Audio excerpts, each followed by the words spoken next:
Ano na, Lagring? Kailangan na natin na pagdesisyonan ng gagawin sa dalawang ito. Sayang lamang ang oras natin. Total ay nasira na rin natin ang pamilya nito. I-dispatcha na natin. Hindi mo ba talaga ako naiintindihan, Donato? Hindi ako matatahimik hanggat hindi nakikita ng sarili ko mga mata na may mawawala kahit isa man lang sa mga anak niyang yan. Kilala na kita, Lagring. Sa simula pa lang ay totoong naintindihan na kita. Wika ni Donato habang papalapit sa kanya. Kaso, napaniwala mo ako sa lahat ng mga plano mo. Na totoo lang ay ginagawa mong dahilan upang makita si Amado. Hanggang ngayon ay mahal mo pa rin siya. Sumbat nito sa kanya. Lingid sa kaalaman ni Lagring ay sininyasan na ni Donato si Nelson tungkol sa balak nila. Nagtungo si Nelson sa likod ni Amado at pagkuhan ay tinutok ang patalim sa liig ni Amado. Teka, Donato, hindi pa ngayon ang oras ni Amado.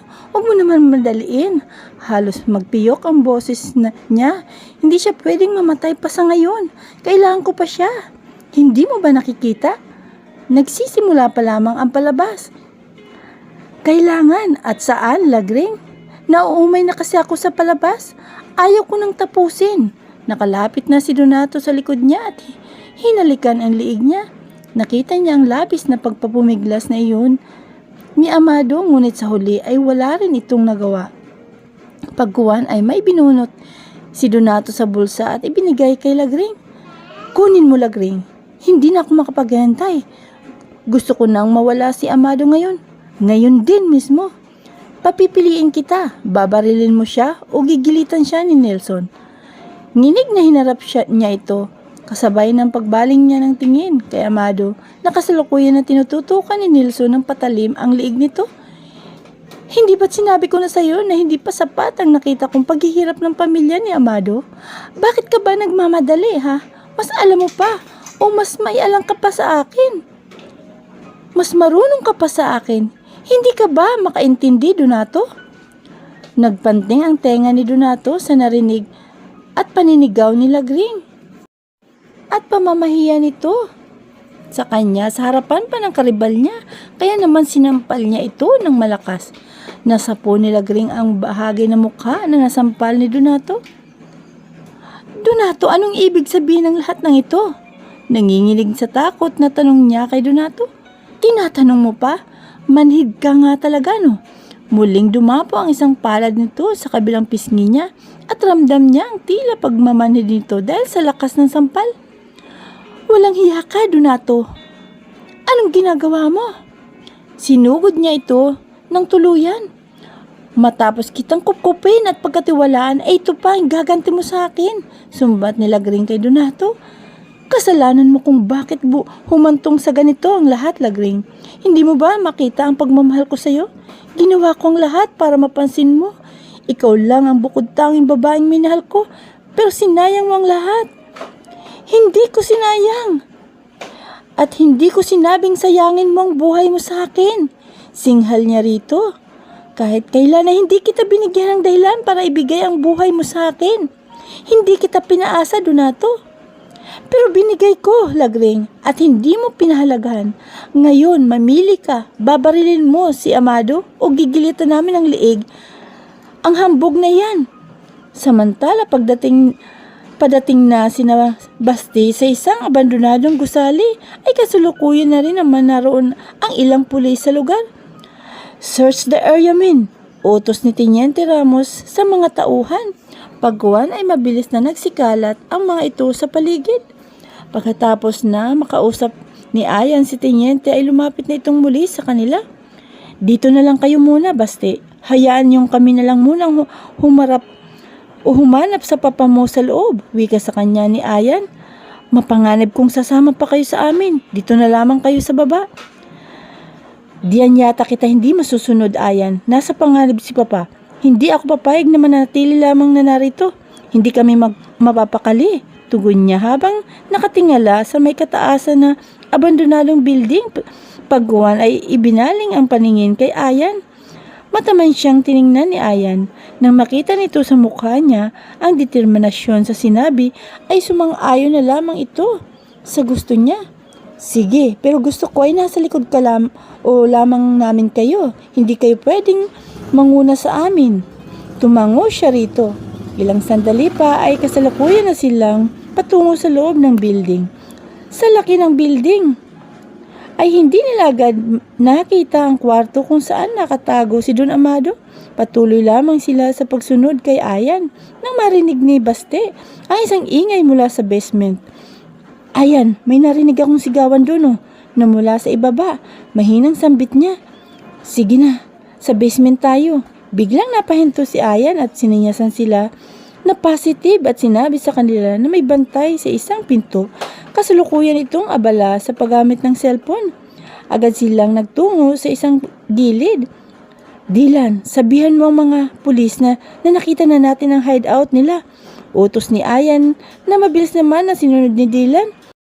Dito ka lang, Baste. Hintayin mo ang signal ko. Sinipat ni Ayan ang kabuuan ng paligid nang makakita ng ibang daan para hindi siya mapansin. Nang bantay ay mabilis ang galaw na tinungo iyon. Ilang saglit pa at malaya na itong nakalapit sa bantay at ubod lakas na pinalo ang ulo nito sa baril nitong hawak.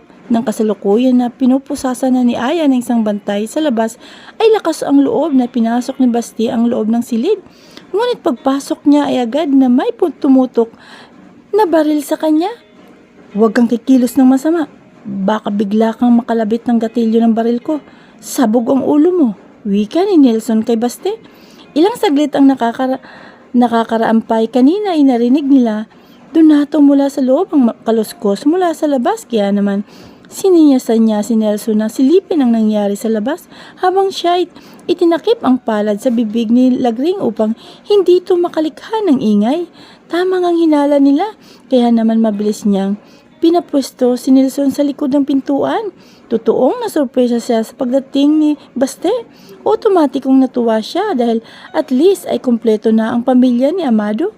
Mas malulubos ang paghiganti niya. Wow! Ingranding reunion pala ang mangyayari ngayon, araw na ito. Akalain mo'y narito ito, ang minamahal mong anak, Amado. Nakangising wika ni Donato. Sige, patuloyin mo na yan, Nelson.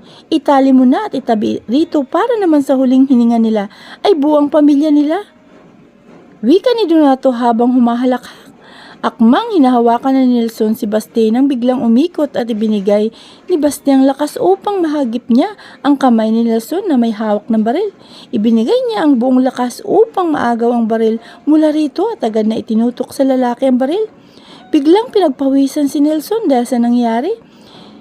Itas mo ang kamay mo, wika ni Basti sa lalaking tinatawag na Nelson habang salita na itinututok ni Basti ang baril kay Nelson at sa isang may edad na lalaki habang hawak ang nagpupumiglas na babae na tila pamilyar sa kanya. Hindi lamang niya matandaan kung saan niya ito nakita, ngunit nasisiguro niya na nakita na niya ito. Napamura ang may edad na lalaki kay Nelson dahil sa naisaan niya ito.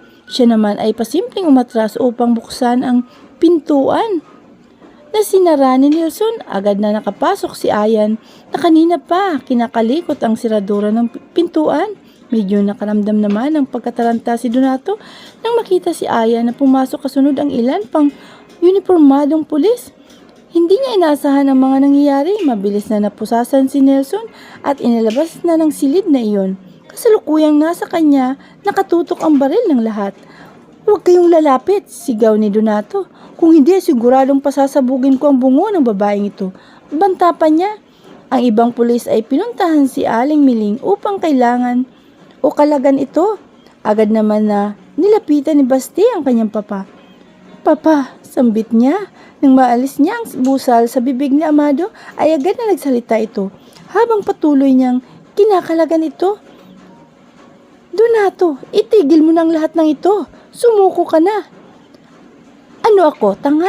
Ikaw lang yon, Amado. Hindi ako magpapahuli ng buhay. Sige, subukan nyo lang. Lumapit at makikita nyo kung paano ko papatayin ang babaeng to.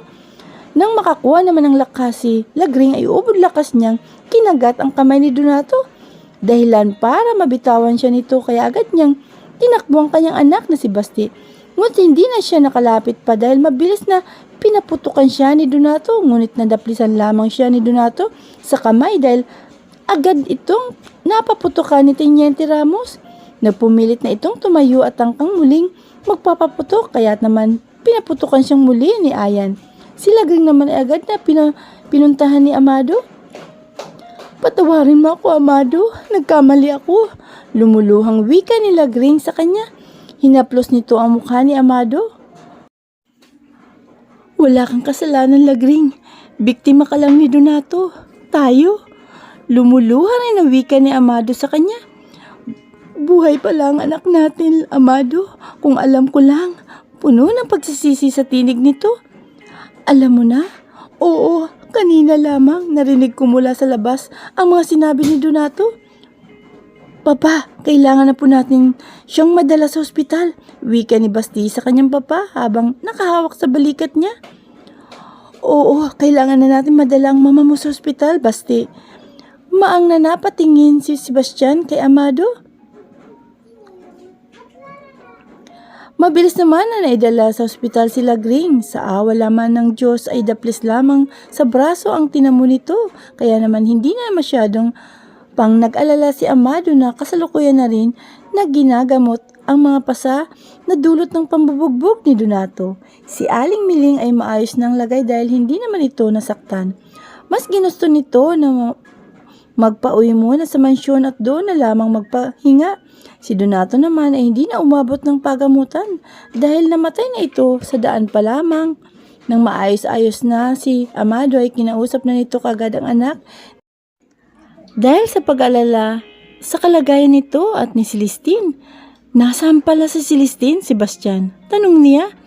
"Wala po siya, Papa. Kasama po siya ni Mika. Mas makakabuti na rin po yun sa kanya para malibang naman siya at pansamantala na makalimutan ang sakit na nadarama niya. Lalo pat nagdadalang tao siya ngayon." "Talaga, iho?" Hindi makapaniwala na tanong nito sa kanya. Mababa ka sa mukha nito ang galak.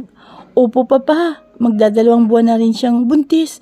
Ang pinagtataka ko lamang ay kung bakit niya pa kami o bakit niyo pa kami pinakasal ni Celestine. Gayong alam niyo na palang magkapatid kami.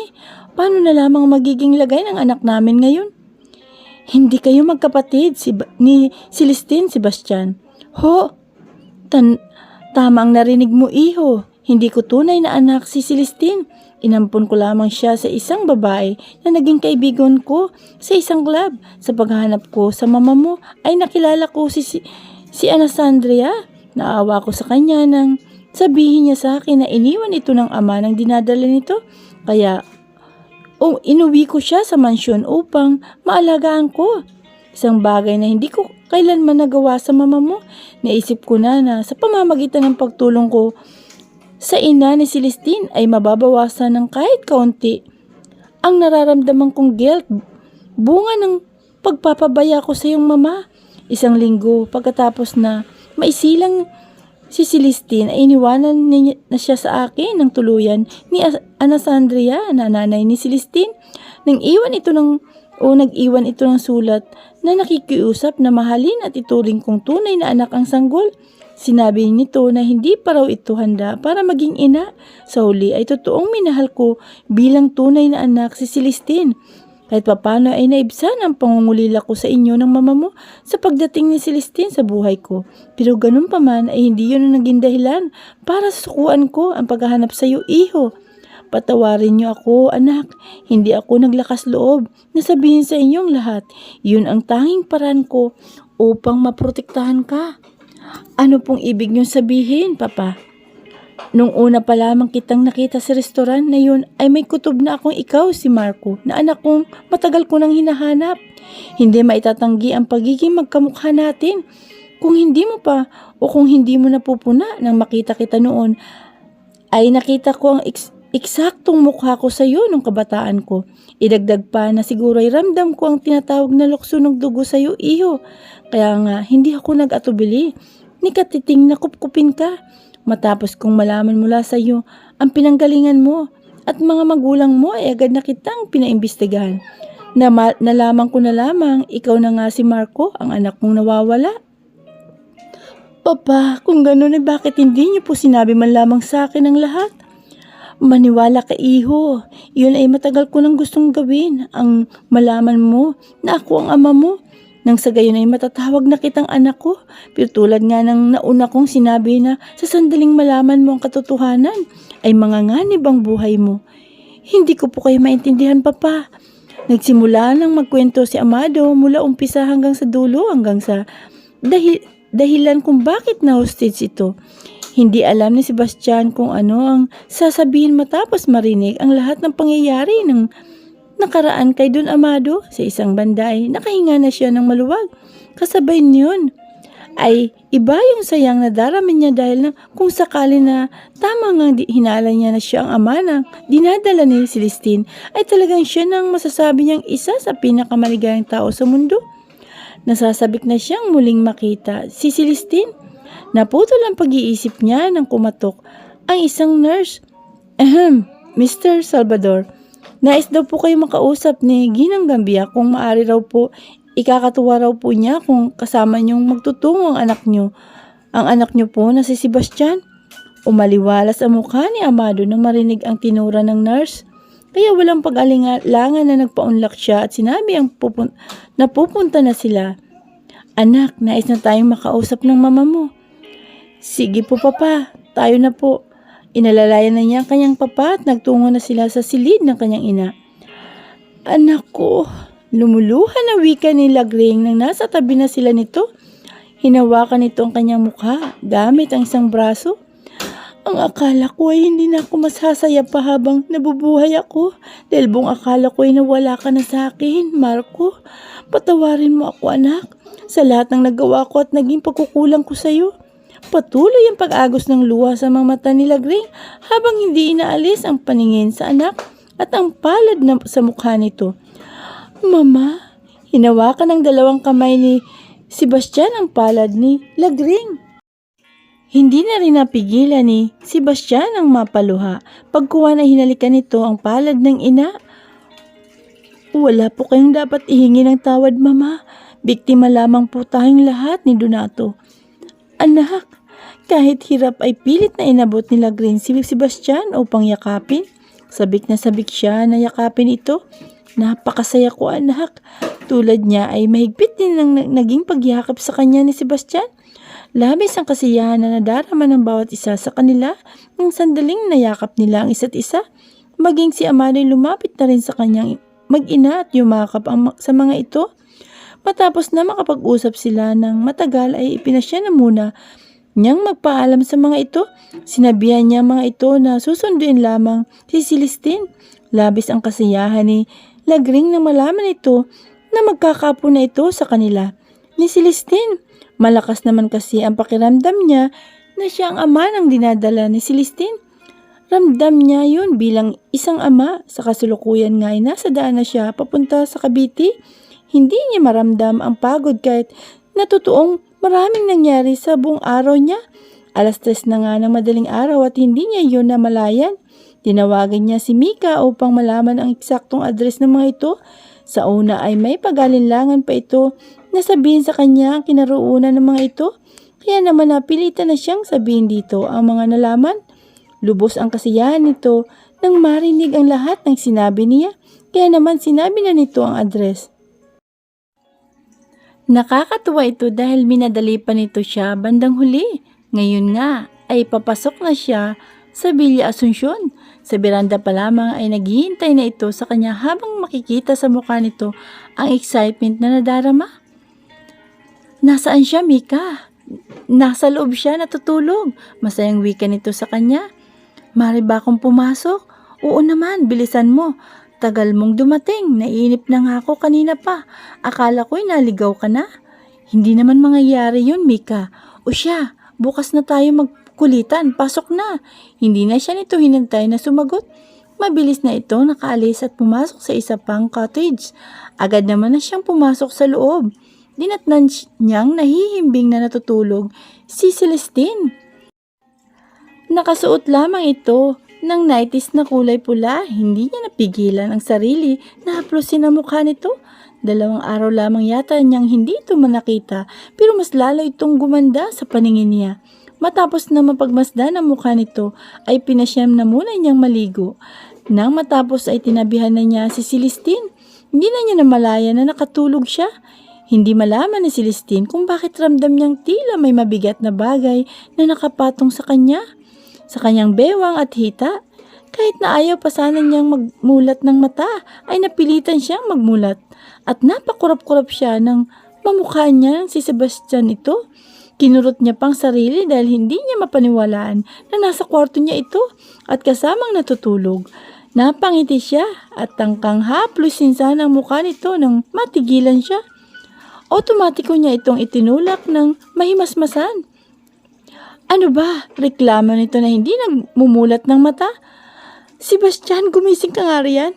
Niyugyug niya ito upang magising ito. Tin, wika nito habang makikita sa mga mati nito na antok pa ito. Pumikit itong muli. Abat, sambit niya. Sebastian, gising. Ano ba? Tumayo ka nga riyan. Utos niya. Talagang hindi niya ito titigilan hanggat hindi ito nagigising. Tin naman, nakikita mong natutulog ang tao ay ginigising mo ako. Nagmamaktol nitong wika sa kanya. Napilitan itong bumangon. Naghikab-hikab pa ito bago nagsalita. Bakit ba?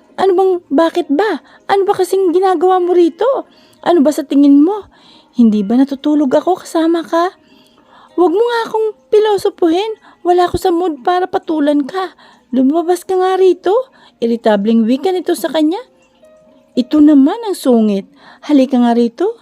Mabilis siya nitong nahablot at agad na niyakap. Pilit naman siyang kumawala rito. Bitawan mo nga ako, Sebastian. Ano bang kalukuhan ang pinagagawa mo? Wala akong nakikitang kalukuhan sa ginagawa ko. Pakis nga. Agad niyang iniharang ang palad sa labi nito. Tumigil ka na, Sebastian. Hindi ka nakakatawa. Alam mo ba yon? Labas. Itinuro niya ang pinto rito. Ayoko. Parang bata na wika nito. Mauubusan na siya ng pasensya kaya tumayo siya at kinuha ang kamay nito at hinila. Tumigil ka na natin. Ano sa kala mo kung bakit ako nandito? Mailalabas mo ako ulit? Kawawa ang anak natin sa ginagawa mo na yan eh. Maang na napatingin sa kanya si Celestine. Alam mo na? Oo, alam ko na. Nagbayad pa talaga kayo ni Mika para pasukin ang club. Kahit na sumbatan mo pa ako, wala na. Hindi na ako tatablan. Karma ko, siguro ito. Tanggap ko na. Ano bang pinagsasabi mo riyan? Tumatawang tanong ni Sebastian. Nagagawa mo pang tumawa dyan sa kabila ng problemang dulot ng pagbubuntis ko? Hindi makapaniwala na tanong niya rito. Siyempre naman, bakit naman ako malulungkot? Magiging tatay na ako, hindi ba? Sayang-saya nga ako. Oh. Anong masaya na magkaroon tayong anak na magkapatid? Ano ka ba? Baka ibig mong sabihin ay kung adik ako sa'yo? Mingisi sa labi ng wika nito sa kanya. Sa inis niya ay hinampas niya ito ng unan. Ewan ko sa'yo, bakit ba kasi nai-stress ka riyan? Lumapit ka nga rito, pinagpagpa nito ang higaan. Dito ka. Ayoko na, lumabas ka na please. Salip ay wika nito sa kanya.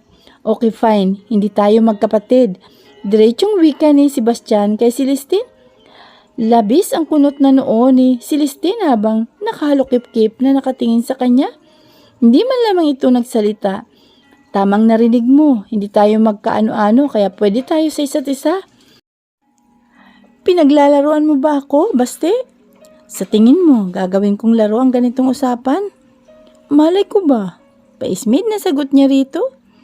Kaya nagsimula nang ikwento ni Sebastian ang tungkol sa lahat ng nangyari. Napatda si Tin sa nakinatatayuan. Unti-unti ay naupo ito sa sahig. Nagulat na lamang siya nang bigla siyang buhati ni Sebastian at maingat na iupo sa kama. Hindi ka na nagsalita dyan, wika ni Sebastian habang hinahaplos ang kanyang buhok.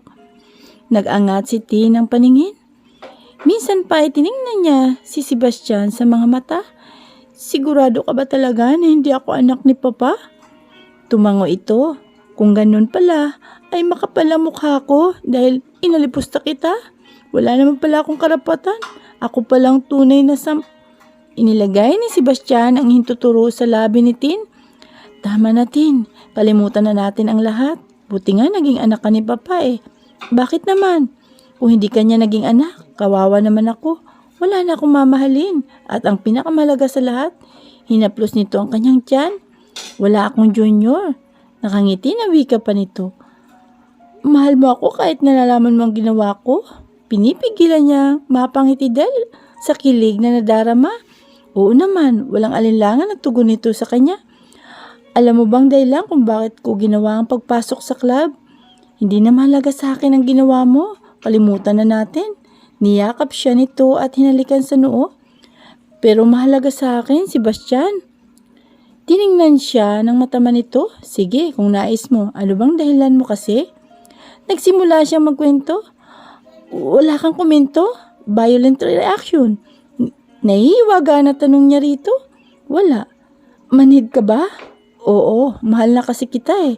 Ewan ko ba? Basta na kalimutan na natin ang lahat. Alam mo, hindi ako sanay sa'yo. Joke ba to? Hindi mapakaling tanong ni Tin kay Sebastian. Hindi siyempre. Nakakainis. Hindi na nagawa pa na magsalita ni Tin. Sinilil na siya ng halik ni Sebastian na mabilis niyang tinugon. Nakarating sila sa dako pa roon sa isang iglap. Paano pala si Pia? Tanong ni Tin kay Sebastian matapos ang kanilang pagninii. Uuwi na siya sa Amerika, sabi niya. Oo, ano pa bang gagawin niya rito kung makikita niya kung gaano kita kamahal? Sincere na wika ni Sebastian. Ipinapakita mo ba sa harapan niya ang pagmamahal mo sa akin? Bakit? Kailan ko ba hindi ipinakita? Kunot ang noo na tanong nito sa kanya. Kunwari lang naman na mahal mo ako kapag may nakakakita eh. Kapag tayo na lang para na akong basahan mo eh. May himig ng tampo na wika niya rito. Hindi totoo yan ha? Ganito na lang. Mahal mo ba ako o hindi? Mahal. Hindi makatingin na sagot niya rito. Mahal din kita kaya iwan na natin ang mga pangit na simula natin. Maging masaya na lang tayo ngayon. Bukas at sa bawat araw na darating. Inaangat nito ang mukha niya. Pwede? Okay, mapilit ka eh. Tumatawang sagot niya rito. Tulog muna ako, pinagod mo ako eh. May ngisi sa labi na wika nito sa kanya. Pagkuhan ay tinalikuran nito siya. Ganun. Sige, humanda ka ngayon. Humanda ka bukas sa akin. Pagkagising mo. Wakas.